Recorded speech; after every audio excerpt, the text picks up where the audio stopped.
శుభోదయం. Welcome to our morning రాగా. చందమామ కథలో చదివా రెక్కల గుర్రం ఉంటుందని నమ్మడానికి ఎంత బాగుందో కదా. ఈ పనులన్నీ మేమే చేసేవాళ్ళమని అలాగే నమ్మాలి. నమ్మడానికి మాత్రమే బాగుంటాయి.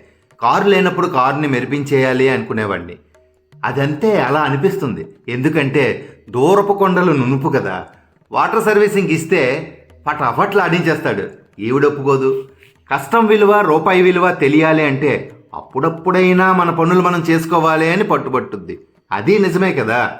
పూర్వం ఇల్లు మారినప్పుడు మేమే కష్టపడేవాళ్ళం. ఇప్పుడు ప్యాకర్స్ అండ్ మూవర్స్.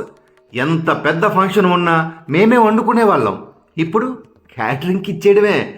పెళ్ళిళ్ళల్లో స్వంతంగా కళ్యాణ మండపాన్ని డెకరేషన్ చేసుకునేవాళ్ళం. పిండి వంటలన్నీ మేమే వండుకునేవాళ్ళం.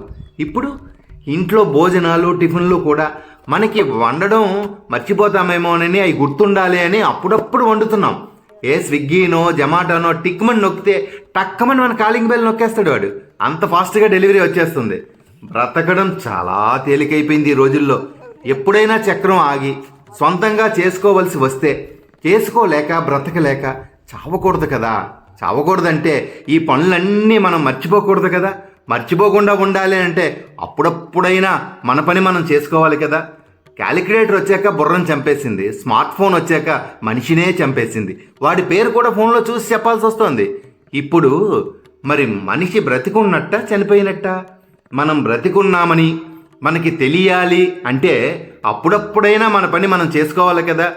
అందుకే మేమిలా, మరి మీరెలా?